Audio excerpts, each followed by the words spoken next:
Sandra in London emails in, and this is to Diana. She says, as a Palestinian living in Israel today, please can Diana explain to us, is Israel practicing apartheid within Israel itself? If so, how? And why is it important to people to understand this? Can Israel be both a democracy and an apartheid state? It's not a democracy, it's an apartheid state. That's the whole point. Is it practicing apartheid? Absolutely. And I can just give you a couple of very quick examples of how that system of apartheid takes shape. Now, people oftentimes, when they think of apartheid, they think of apartheid in South Africa. And they think of the very stark example of signs where it says roads for whites only or bathrooms for whites only.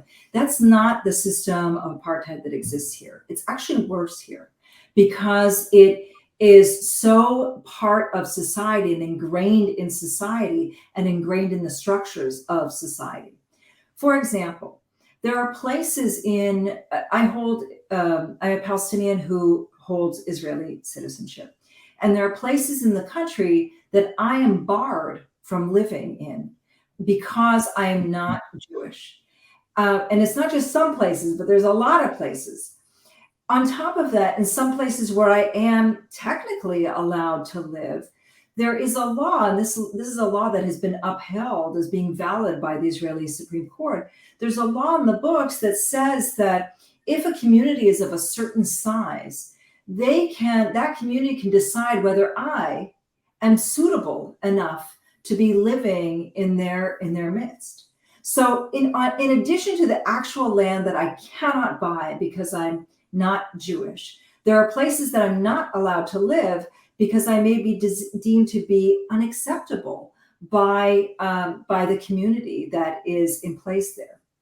In addition to those two very simple laws that I'm talking about, I can also tell you the story about my family and how the system of apartheid has taken shape for them.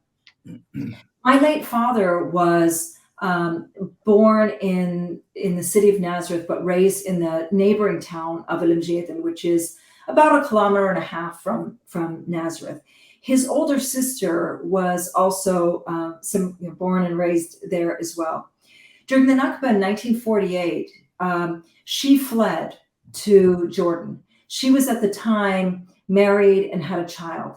My aunt was married. She was born in Palestine. She was married in Palestine. She had her first child in Palestine, and she fled in 1948 to Jordan.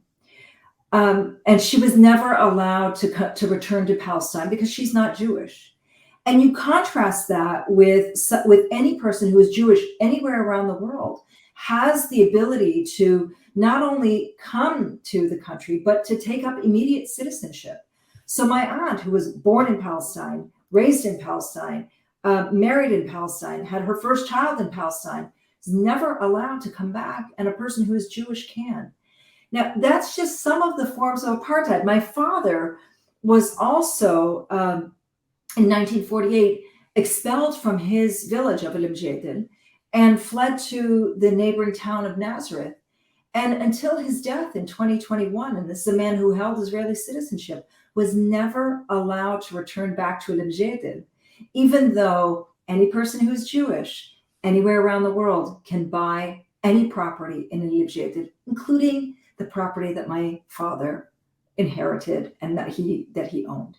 This is what it means to live in this apartheid state, is that there are systems of laws that give preferential treatment to one class, in this case being those who are Jewish, and give secondary rights or lesser rights to those who aren't in that privileged class. So in our case, Palestinian. And this is across the board. I've just given you the examples of just some small examples, but it extends across the entire spectrum. Is it apartheid? Yes. It's not just me saying it. Amnesty has said it. Human Rights Watch has said it. B'Tselem, an Israeli NGO, has said it. Palestinians have been saying it for decades. And I do think that it's about time that people listen. And no, it is not a democracy. You cannot be a democracy and be an apartheid state at the same time.